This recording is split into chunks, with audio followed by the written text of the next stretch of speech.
자, 기드온 이야기가 이제 거의 막바지에 다다르고 있죠. 이제 8장 이야기는 전쟁에서 승리한 후에 벌어지는 뒷수습 이야기입니다. 전쟁은 7장에서 끝이 났죠. 전쟁이 끝이 나고 나서 기드온이 무찌른 이 미디안의 두 왕이 남아있는 군인들을 데리고 이제 도망을 하게 되죠. 그 도망가는 그들을 쫓아가면서 벌어진 일들, 이야기가 이제 8장에 나와 있습니다. 이 단락을 보면요, 기드온 안에 숨겨져 있던 그의 욕망, 욕심, 탐욕, 이런 것들이 무엇인지를 볼 수가 있습니다. 기드온은 지금 자신의 마음을 잘 다스려야 하는데, 그렇지 못하면 자신 안에 있는 욕망과 탐욕으로 인해서 무너질 수도 있는데, 그 마음을 어떻게 기드온이 다스리는지, 혹은 어떻게 기드온이 무너져 가고 있는지, 이런 것들을 우리가 이제 8장을 통해서 확인을 좀 해보려고 합니다. 오늘 본문의 요새 설교의 제목을 왕이 되어가는 기드온이라고 정했어요. 왕이 되어가는 기드온. 그래서 이 왕이 되어가는 기드온, 이 제목을 좀 생각하시면서 기드온이 어떻게 그의 모습들을 바꿔가고 있는지, 그가 어떻게 탐욕을 드러내는지를 좀 살펴보면 좋겠습니다. 오늘 본문은 기드온이 300명의 군인과 함께 미디안의 남은 군사들을 추격하는 이야기로 시작합니다. 4절에 보니까요, 기드온과 함께한 300명이 전쟁으로 인해서 매우 피곤한 상태였습니다. 어찌됐든 간에 밤새도록 전쟁을 했잖아요. 전쟁을 하고 전쟁이 끝났는데 기드온이 갑자기 자, 우리 쫓아가자, 세바와 살문나 추격하자라고 해서 300명이 기드온을 따라서 지금 추격을 하게 됐죠. 그러니 뭐 밤새도록 전쟁했고 지금 추격하고 있으니 피곤하기도 하고 또 밥을 제대로 못 먹었기 때문에 배고프기도 했겠죠. 자, 그런데 기드온이 도대체 왜 미드안의 왕들을 추격하고 있을까? 앞에 있는 이 사사들의 이야기를 보면 이렇게 기드온처럼 이렇게 집요하게 하는 사사가 없거든요. 전쟁이 끝나면 일단락되고, 일단락되면 미디안의 군대, 남은 군대가 이제 도망갔잖아요. 그러면 다시는 이스라엘에게 침범하거나 이스라엘을 괴롭히지 않을 거란 말이에요. 그러면 사실은 일단락되는데, 기드온이 이상하게 이 미디안의 왕들을 추격을 하는데 매우 피곤하고 배고픈 상태에서 추격을 한다고 하는 거죠. 두 가지를 통해서 이 기드온의 마음을 확인할 수가 있는데, 우리가 이제 본문을 통해서 보면요, 두 가지 이유 때문에 이 두 왕들을 추격합니다. 첫 번째는 전쟁 후에 얻게 될 전리품이에요. 마지막에 저희가 21절에 보면 낙타목에 있던 초승달 장식을 떼었다라고 되어 있거든요. 낙타목에 있던. 그러니까 두 왕이 초승달 장식을 가지고 있었는데 그 장식을 이제 떼갔어요. 이게 이제 큰 틀에서 보면 전리품이겠죠. 요거에 갖고 있는 상징이 있어요. 요거를 이제 얻으려고 하는 욕심 때문에 그랬고, 또 다른 하나는 오늘 본문의 말씀을 자세히 보면 기드온이 이 세바와 살문나에게 복수하고 싶은 마음이 있었어요.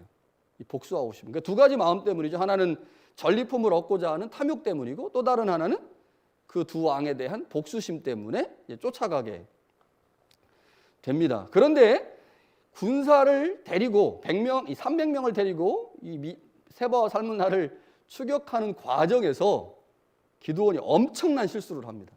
엄청난 실수를. 그러니까 처음부터 욕심을 부리지 않았다면 세바와 살문나를 추격해서 전리품을 얻고 또 그들을 통해서 이 보복을 하려고 하는 마음을 그가 잘 다스렸다면 그 중간에 일어나는 일들이 벌어지지 않았겠죠. 그런데 그 마음을 잘 다스리지 못하면서 이 과정 가운데서 엄청난 치명적인 실수를 하게 됩니다. 자, 기드온이 이제 미디안을 추격하기 시작했죠. 그런데 앞에서 말씀드렸듯이 피곤하고 배고픈 상황이었기 때문에 조금 쉬어야 되겠다고 생각을 했어요. 그러던 중에 숫곳 사람들을 만납니다. 전쟁으로 인해서 피곤했고 배가 몹시 고팠던 상황이기 때문에 기드온이 숫곳 사람들을 만났을 때 굉장히 기뻤을 것입니다. 그리고 그들에게 자신과 자신의 군사들에게 먹을 것을 좀 달라라고 요청을 하죠. 아마 설명보다는 자랑이었을 것으로 보입니다. 내가 대단한 일을 했어. 그러니 너희들 나한테 음식 주는 것이 마땅하지. 아마 이런 뉘앙스로 말하지 않았을까 싶어요. 자, 그런데 기드온이 예상했던 것과 정반대의 반응이 나타납니다. 숫곳 사람들이 이렇게 얘기를 해요. 6절을 세 번역으로 보면 이렇습니다. 이 말을 들은 숫곳의 지도자들은 우리를 보고 당신의 군대에게 빵을 주라니 세바와 살문나가 당신의 손아귀에 들기라도 하였단 말이요? 라고 비아냥거렸다. 이렇게 번역을 했어요. 비아냥거렸다. 자, 분명히 이들의 태도에 문제가 있죠. 기드온은 사사입니다. 하나님의 일을 감당하는 사사이기 때문에 기드온을 돕는 것이 마땅하지만 더 큰 문제는 기드온 쪽에 있어요. 그렇게 말을 하니까 기드온이 이 비아냥거리는 말 때문에 화가 났어요. 참을 수 없는 화가 났죠. 그래서 매우 폭력적인 반응을 보입니다. 2절과 3절에 보면요. 우리가 이제 본문으로 정하지 않은 2절과 3절에 보면 기드온이 전쟁한 후에 에브라임 지파 사람들이 기드온에게 시비를 걸어요. 왜 우리는 안 불렀냐? 이 전쟁에 왜 우리는 안 불렀냐라고 시비를 겁니다. 아마 에브라임 지파 사람들은 자신들에게 전쟁 후에 얻게 될 전리품이 돌아오지 않는 것 때문에 불쾌해가지고 기드온에게 그렇게 시비를 걸었던 것 같아요. 그런데 에브라임 지파가 굉장히 큰 지파거든요. 그러다 보니 이 에브라임 지파에게 기드온이 낮은 자세를 취합니다. 이렇게 말을 해요. 에브라임의 끝물 포도가 아비에셀의 만물 포도보다 낫지 아니하냐. 당신들 대단한 지파인데 뭐 이런 것까지 이렇게 서운해 하십니까? 내가 아무리 대단한 일을 했어도 나는 당신들보다 못합니다. 라고 굉장히 저자세로 겸손한 모습을 보였거든요.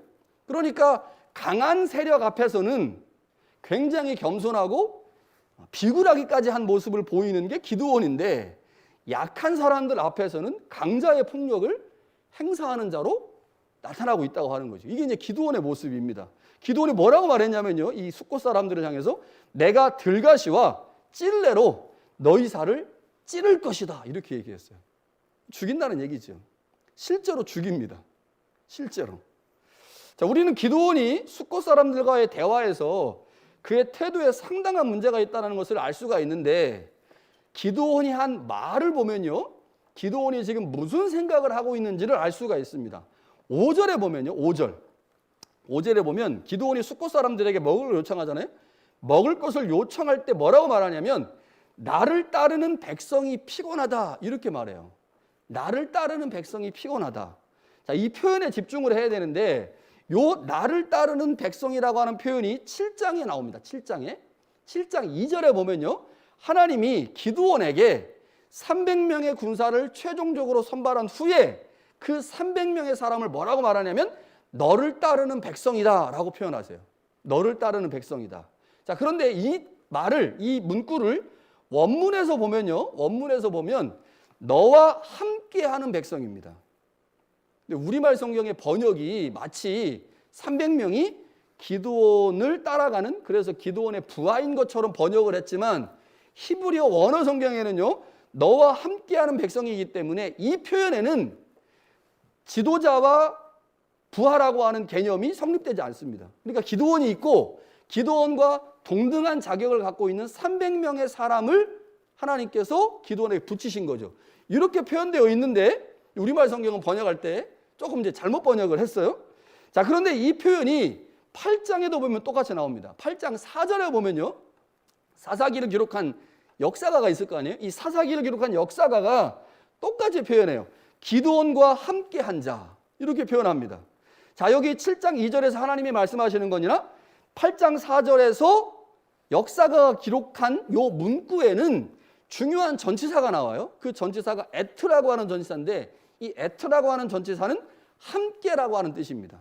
함께. 그러니까 요 표현에는 기드온과 300명의 관계를 상하 관계로 설명한 게 아닙니다. 위기의 질서라고 하는 관점에서 설명한 게 아니에요. 하나님이 그리고 사사기를 기록한 저자는 기드온과 함께한 300명은 기드온의 부하라고 하는 개념에서 말씀한 게 아니라는 거죠. 그런데 기드온은 숫곳 사람들에게 나에게 먹을 것을 좀 주십시오라고 말하면서 하나님과 다른 방식으로 표현합니다.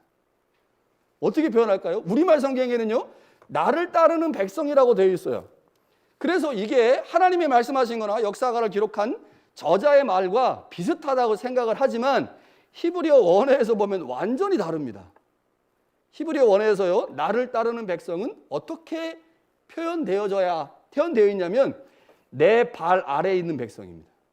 내 발 아래에 있는 백성. 그러니까 엄청나게 다른 거죠. 하나님은 너와 함께하는 백성이라고 표현했는데 기드온은 내 발 아래에 있는 백성이다라고 바꿔서 표현한 거예요. 이것은요, 동물이나 피지배자를 향해서 쓰는 표현입니다. 내 수하에 있는 종, 아니면 내가 키우고 있는 짐승, 이런 표현을 쓸 때 쓰는 표현이에요.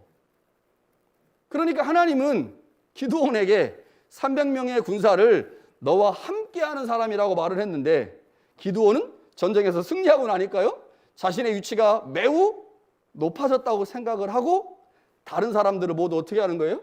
하대하기 시작한 거죠. 하대하기 시작했습니다.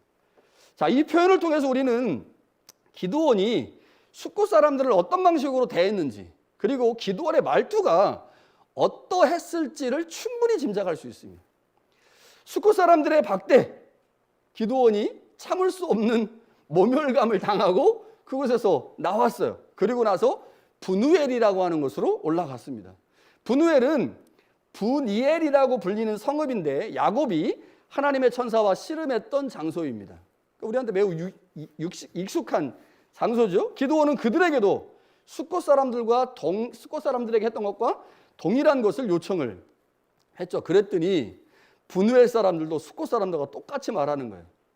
기드온은 2번 거절을 당했습니다. 그들의 말 때문에 기드온이 몹시 화가 났겠죠. 자신의 요청을 거부했기 때문이죠. 그래서 그들에게 기드온이 말합니다. 내가 평안히 돌아올 때 이 망대를 헐어버리겠다. 이 동네 다 박살내버리겠다. 니네 다 죽여버리겠다. 이렇게 얘기를 한 거죠. 이게 기드온이 사사로서 보여야 될 모습인가? 누구의 모습 같습니까? 왕의 모습 같아요. 사사는 자신의 동족을 이렇게 함부로 대하거나 죽이겠다고 협박하는 사람이 아니죠. 기드온이 숫곳과 분우엘 사람들에게 한 것은 결코 사사로서 보여야 할 모습이 아닙니다. 자, 기드온이 이렇게 숫곳과 분우엘 사람들과 있는 동안에 자신이 지금 누구를 쫓고 있습니까? 미디안 왕 세바와 살문나를 쫓고 있잖아요. 그런데 이 사람들이 이렇게 이제 기드온이 지체하는 동안에 갈골이라고 하는 곳에 진을 치고 그곳에서 쉬고 있었어요. 갈골은 지도에서 보면요, 암몬 사람들의 땅에 속한 곳인데 미디안으로 가는 길목에 있는 성읍입니다. 그러니까 이제 미디안 사람들이니까 미디안으로 가야 되는데 미디안으로 가기에 이제 가기 바로 전에 있었던 이제 동네니까 이 세바와 살문나 입장에서는 상당히 먼 곳으로 왔고 곧 이제 미디안 땅으로 들어갈 수 있다고 생각을 했기 때문에 그곳에서 진을 치고 쉬고 있었던 거죠. 아마 안심하고 쉬고 있었을 것입니다. 그런데 그때 기드온이 굉장히 달리기를 잘했는지 하여튼간 열심히 와가지고요, 이 세바와 살문나가 있는 그 진영을 기습을 했습니다. 기습을 하니까 그 진영이 뭐 아수라장이 됐겠죠. 엄청나게 혼동이 일어났을 것입니다. 그때 미디안의 2왕 세바와 살문나가 도망을 했고요, 기드온이 그 도망하는 그 2왕을 추격해서 사로잡았습니다. 자, 결과만 놓고 보면 기드온과 300명의 군사는 이번에도 엄청난 성과를 냈죠. 미디안 왕 세바와 살문나를 잡았으니 이제야 비로소 모든 전쟁이 끝이 난 것처럼 보였습니다. 자, 그런데 이 전쟁이 끝나고 난 후에 전장에서 돌아오던 기드온의 머릿속에 한 가지 떠나지 않는 것이 있었어요. 뭘까요? 숫곳과 분우엘 사람들의 그 무례함. 이게 안 떠나는 거예요. 우리도 이게 신앙생활 하다 보면 그래서 이게 어떤 관계든지 간에 넘지 말아야 될 선은 넘으면 안 됩니다. 막 화가 나가지고 막 선을 넘어버렸어요? 그러면 그때는 뭐 화 나고 나서 이제 해결해야 되니까 뭐 화해도 하고 뭐 어떤 제스처를 통해서 문제도 해결하잖아요. 그런데 어떤 경우는요, 그때 그 행동이 머릿속에서 안 떠나는 거예요. 2년이 지나고 3년이 지나고 4년이 지나도 안 떠나. 그러면 결국 그 생각이 그 머릿속에 계속 있게 되면요, 나중에 5년, 10년 지나가지고 문제가 일어나더라고요. 저는 그렇더라고요. 그래서 제 안에 이 안 좋은 생각들이나 어떤 사람과의 관계에서 얽혔던 그 관계, 그 생각들을 빨리 떨쳐내야지. 이거 안 떨쳐내면 갑자기 막 문득 생각나는 거예요. 그 사람이 나한테 그때 했던 행동들. 그래서 화가 막 여기서 막 욱 올라와. 욱 올라올 때 가람이가 굉장히 공감하는데요. 가람이가 그런가 본데 저랑 성향이 애니어그램 성향이 같아서 그런가? 하여튼 조심해야 돼요. 그래서 이제 목사는 이 성도들과의 관계를 매우 조심하고 잘 해야 되는 사람이기 때문에 저는 그렇지 않습니다, 가람아. 저는 안 그런데 그냥 예를 든 거예요, 예를. 근데 이 기드온이 그랬던 거예요, 기드온이. 전쟁 끝나고 두 왕 잡았잖아요? 그러면 모두 끝났으니까 그냥 툴툴 털어버리면 되는데 머릿속에 이 생각이 안 떠나는 겁니다. 숫꽃과 분우엘 사람들이 자신한테 했던 그 행동이 생각이 안 떠나. 그래가지고 막, 이거 응징해야 되는데, 이거 죽여야 되는, 이런 생각이 너무 크게 있는 거죠. 너무 크게 있다 보니까요, 응징할 수 있는 방법은 결국은 그 사람들, 그곳에 있던 지도자들이 살고 있는 장소를 알아야 되잖아요. 그래가지고요, 응징하기 위해서 숫곳에 사는 한 소년을 붙잡았습니다. 그리고 그 소년을 속된 말로 조진 거예요, 완전히 그냥 막 조져가지고 너 빨리 얘기해. 네 지도자들하고 장로들 어디 있는지 얘기해. 라고 추궁을 하니까 이 아이가 뭐 어떻게 하겠습니까? 그 죽음 앞에서 벌벌벌 떠니까 어쩔 수 없이 이야기를 하게 됐죠. 결국 기드온은 이 소녀로부터 숫곳 방백들과 장로들 77명에 대한 정보를 입수했어요. 그리고 그 정보를 얻은 후에 그들에게 찾아가가지고요, 그 전에 그들이 했던 말과 똑같이 말하면서 그 사람들을 다 죽여버렸습니다. 징벌했어요. 끔찍하게 폭력을 행사한 거죠. 자신을 조롱하고 무시하면 안 된다라고 하는 교훈을 그들에게 준 겁니다. 그리고 나서요, 분우엘로 올라갔습니다. 분우엘에 가서 똑같이 보복을 했습니다. 기드온은 동족을 죽이는 일에 조금의 망설임도 두려움도 없었어요. 이게 기드온이 사사로스의 모습일까? 아니면 왕의 모습일까? 어떻습니까? 이게 왕의 모습이에요. 왕의 모습. 사사의 모습이 전혀 나타나지 않는 거죠. 전쟁의 승리로 인해 하나님의 전쟁을 자신의 전쟁으로 만들고자 하는 마음 때문인지 기드온 안에 교만이 들어가기 시작했고, 결국 그 교만 때문에 기드온은 사사의 본분이 무엇인지를 망각하고 말았습니다. 가지 말아야 할 길을 간 거예요. 가지 말아야 할 길을. 기드온은 전쟁에서 승리한 후에 자신과 함께하는 사람들을 동역자로 생각하지 않고 자신을 돕는 종들로 생각을 하며 하대하기 시작했죠. 그들을 자신의 발 아래 있는 존재로 생각한 겁니다. 뿐만 아니라 자신의 말을 무시하고 자신의 존재와 업적을 인정하지 않는 사람들에게 보복을 하고 말았습니다. 기드온 안에 있던 그 교만이 분명히 지금 잘못된 방향으로 가고 있죠. 지금 기드온은 왕이 되어가고 있습니다. 심각한 거죠. 사사가 왕이 되어가고 있어요. 전쟁과 관련해서 기드온에게 이제 남아있는 게 무엇이겠습니까? 세바와 살문나, 미디안의 두 왕인 세바와 살문나를 죽이는 거죠. 이것만 끝나면 이제 죽이기만 하면 이제 모두 다 끝납니다. 18절에 보니까요, 기드온이 세바와 살문나에게 이렇게 물어봐요. 이제 죽이기 전에 너희가 다볼에서 죽인 자들은 어떤 사람들이냐? 이렇게 물어봐요. 다볼에서 어떤 일이, 살인하는 일이 벌어졌나 봐요. 사실 기드온이 다볼에서 죽인 사람이 누군지를 몰라서 물어보는 게 아닙니다.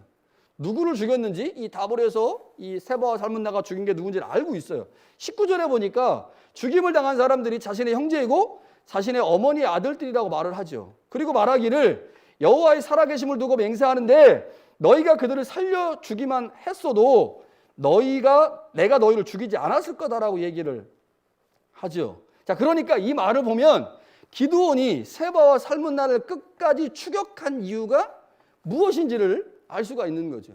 무엇입니까? 형제들에 대한 보복 때문이에요.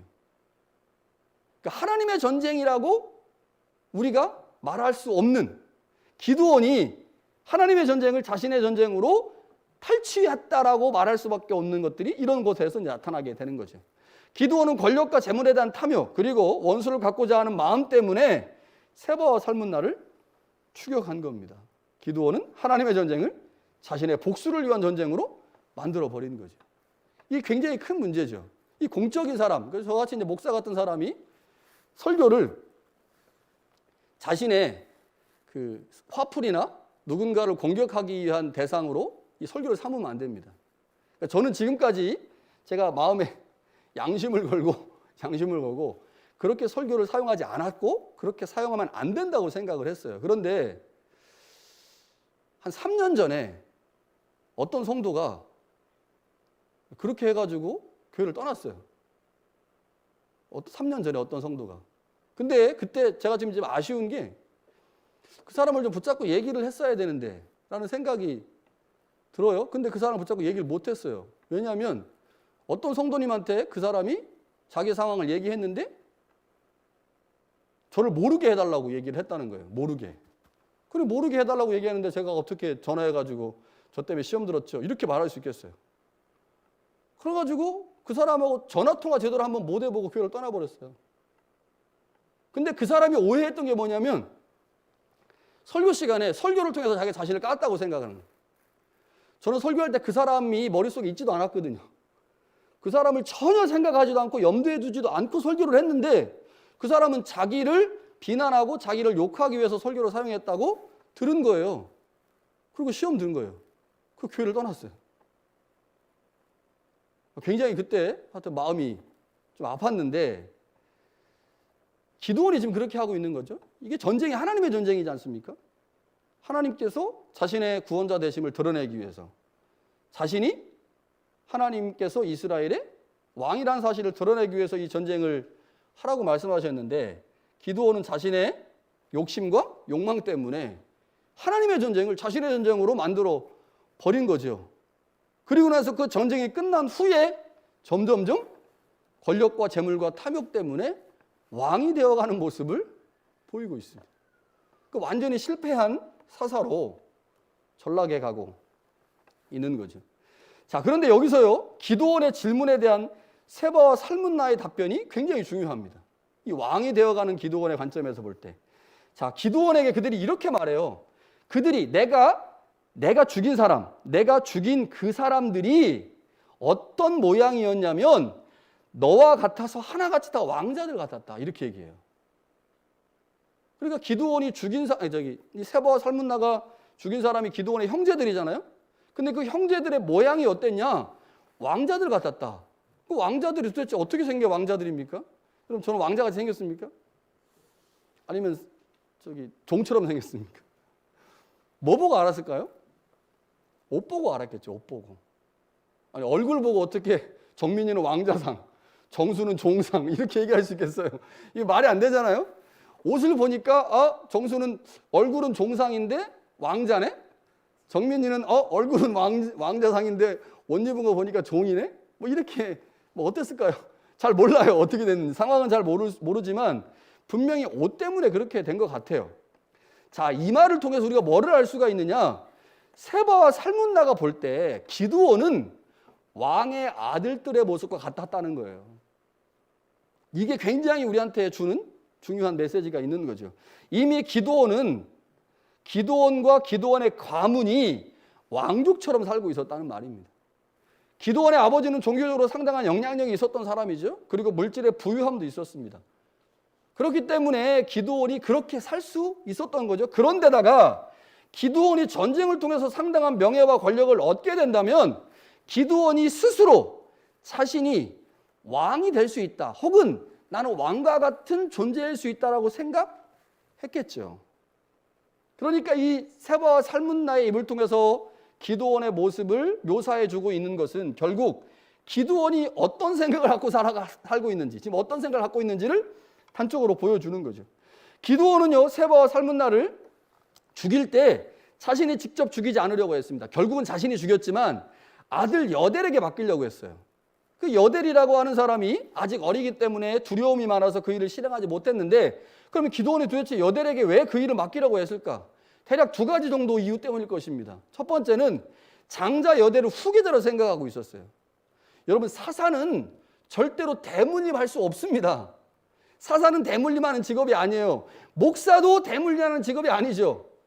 근데 한국에서 이제 목사들 대물림하려고 하니까 이제 문제가 되는 거잖아요. 대물림하는 직업이 아닙니다. 그러면 당연히 기드온이 사역이 끝나면 자연인이 될 것이고, 그러면 여델은 하나님이 부르시지 않는 한 그는 사사가 될 수 없어요. 그런데 여대를 후계자로 생각하고 있었던 것 같아요. 아군, 적군의 왕들을 죽이게 된다면 당연히 전쟁에 상당한 명예를 얻게 될 것이고, 그렇게 된다면 자신이 나중에 권력을 물려주려고 할 때 그 여대에게 물려주는 일에 지장이 없다고 생각했겠죠. 뭔가를 물려줘야 되는데 여대에 어떤 공이 있어야 될 거 아니에요. 전쟁에서 공이.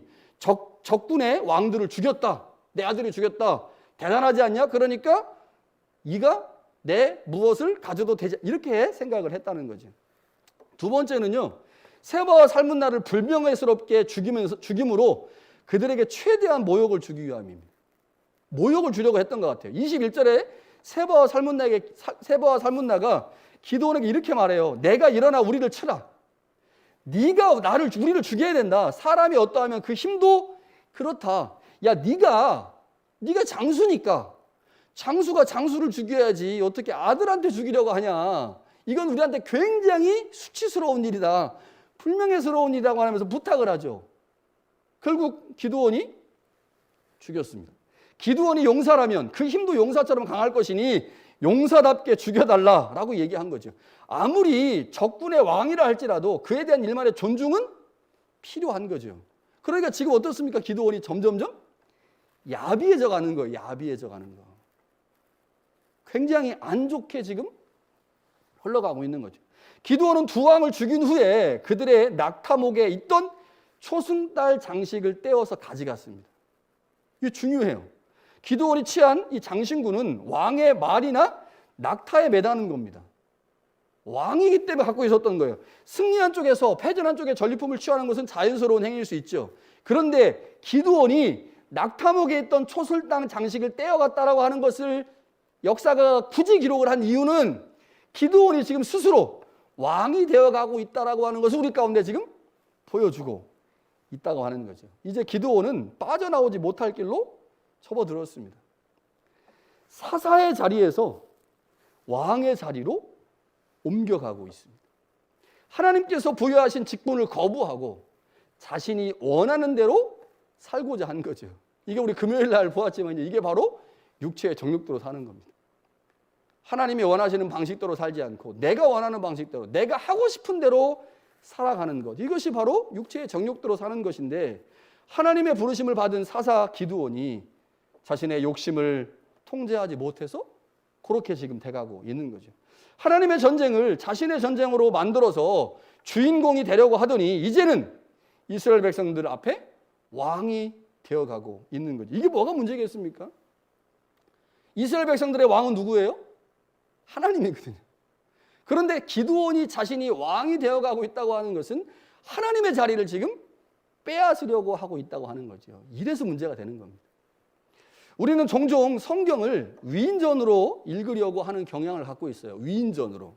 성경의 인물을 주인공으로 설정하고 그 주인공을 닮아가려고 하죠. 그래서 누구 좋아하냐? 성경에서 누구 좋아하냐? 난 누구 좋아한다. 나는 베드로 좋아한다. 나는 바울 좋아한다.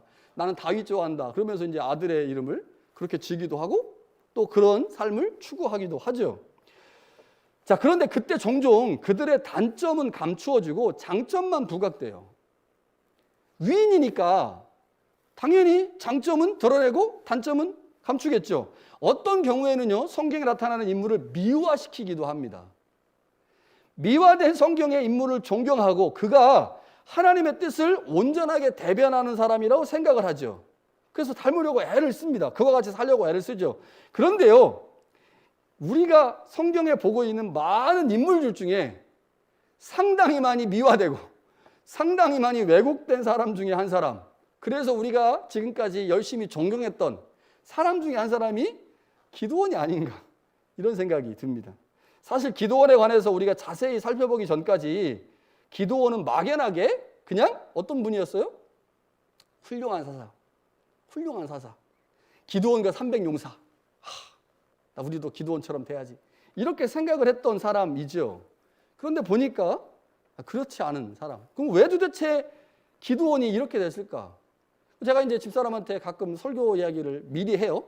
그럼 집사람이 이제 질문을 하죠. 예리한 질문들을 저한테 합니다. 설교에 굉장히 도움이 되는데, 아니 하나님은 중심을 보시는 분인데, 오늘 장로님께서 기도하시겠죠. 중심을 보시는 분인데 하나님이 그럼 기도원 중심 다 알았을 텐데 왜 이렇게 문제가 많은 기도원을 하나님이 선택하셨냐. 그래서 뭐라고 대답했을까요? 그 당시에 기도원이 최상이었다고. 그 당시에 기도원이 최상이었다고. 다시 말하면 기드온은 그 당시에 이스라엘의 영적 상태를 보여주는 사람입니다. 제가 설교에 했었죠. 이스라엘의 상태가 그만큼 안 좋아진 거예요. 하나님에 대한 신앙의 수준이 너무 낮아진 거죠. 그래서 그 중에 고른 게 기드온입니다. 그런데 그 기드온을 골라서 어찌됐든 하나님의 전쟁을 수행하게 하고 이스라엘을 구원했는데 그 과정들을 통해서 여전히 기드온 안에 이스라엘의 신앙의 상태를 보여주는 모습들이 등장을 했고, 그 모습들을 자세히 살펴보니 기드온은 형편없는 사람이었다는 걸 알게 되는 거죠. 그것은 곧 기드온 자체의 형편없음을 말하려고 하는 게 아니라 기드온이 이스라엘을 대표하는 사람이기에 그 당시에 이스라엘의 신앙의 수준이 얼만큼까지 떨어졌는지, 얼만큼까지 지금 바닥을 기고 있는지를 보여주는 게 바로 이 기드온의 모습이라는 겁니다. 성경은 위인전이 아니죠. 성경의 주인공은 오직 하나님과 그의 아들 예수님 뿐입니다. 우리는 성경의 모든 인물을 주인공의 관점이 아닌 하나님의 일을 행하고 하나님의 뜻을 드러내는 존재들로 읽어야 됩니다. 그것이 바로 하나님의 관점에서 성경을 읽는 거겠죠.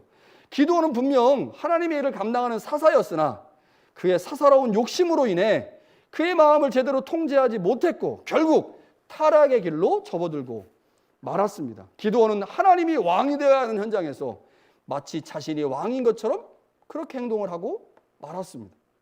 기드온은 우리의 반면교사입니다.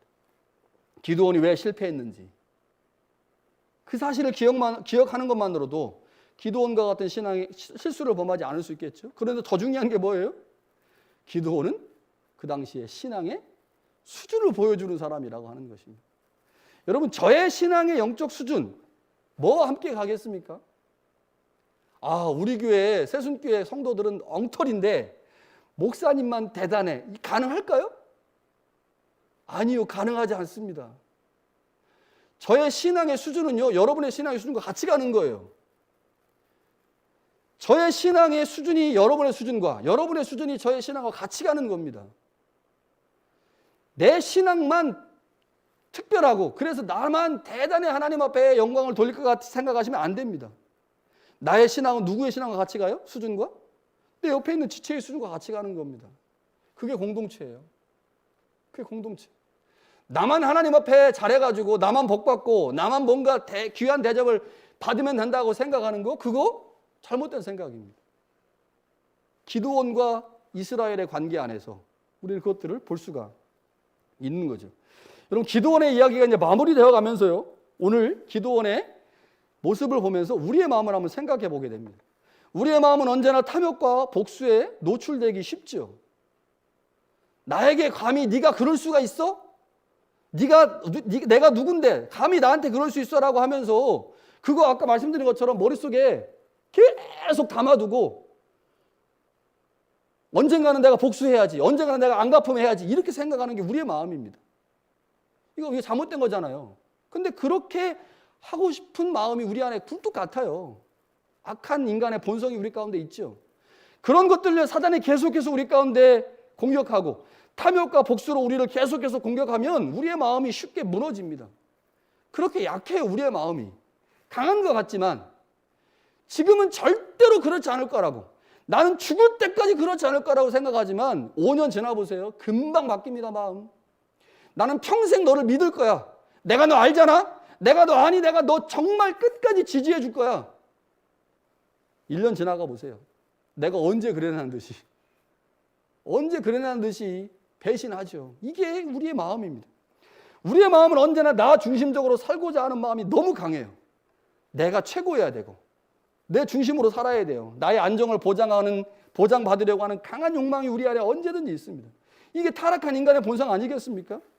그렇기에요, 우리는 우리의 마음을 나 자신에게 맡겨둘 수 없습니다. 내 마음을 나 자신에게 맡겨두면 안 됩니다. 왜냐? 내 마음인데 내 마음만큼 통제하기 어려운 게 또 없어요. 그렇지 않습니까? 내 마음인데 분명 내 마음이 통제가 안 돼. 죽을 것 같아요. 여러분 그렇게 우리의 마음을 그냥 둘 수 없습니다. 내 마음을 잘 돌보지 않고 그냥 놔둬 버리면요, 우리의 마음은 언제나 쉽게 타락할 수밖에 없습니다. 하나님의 선택하에 서영한 기드온도 욕심과 복수로 가득한 마음을 통제하지 못함으로 그가 결국 타락의 길로 접어들고 말았는데, 우리는 어떻게 했습니까? 우리는, 여러분, 우리의 마음은 우리가 통제할 수 없죠. 그래서 우리의 마음이 하나님의 말씀으로 통제되게 말씀을 향해서 우리의 마음을 열어 두어야 합니다. 하나님의 말씀이 우리 마음 가운데 들어와 우리 마음을 채울 때, 그때 우리의 마음이 정상적으로 일하기 시작합니다. 그래서 실수를 용납하되 그 용납한 그 마음을 끝까지 가져갈 수 있는 거죠. 내가 이웃을 사랑하되 지금 사랑하고 내일 미워하는 게 아니라 오늘 사랑하기로 결단했다면 끝까지, 죽을 때까지 사랑하는 마음을 가질 수 있는 방법, 그것은 하나님의 말씀이 우리를 온전히 지배할 때뿐입니다. 하나님의 말씀의 씨를 내 마음에 부지런히 뿌려야 합니다. 그 말씀이 내 마음 밭에 가득하게 만들어야 합니다. 그럼에도 불구하고 우리 안에 욕심과 분노와 절망의 잡초들이 계속해서 올라오죠. 그것이 올라올 때마다 내가 내 인생의 주인이고 왕이라고 생각하며 내 마음대로 살려고 하는 육체의 정욕이 올라올 때마다 부지런히 하나님의 말씀과 성령으로 그 잡초들을 제거해야 합니다. 그렇게 된다면 우리는 결코 하나님 앞에 쓰임받고 있으면서 기드온과 같이 타락의 길로 가지 않을 것이죠. 하나님께서 주시는 말씀과 성령이 우리의 마음을 주장하심으로 우리의 모든 잡초가 제거되고 그 마음이 옥토로 변해 우리의 마음밭에 하나님의 말씀이 떨어지고 그 말씀으로 더 풍성한 열매를 맺을 수 있기를 간절히 축원합니다.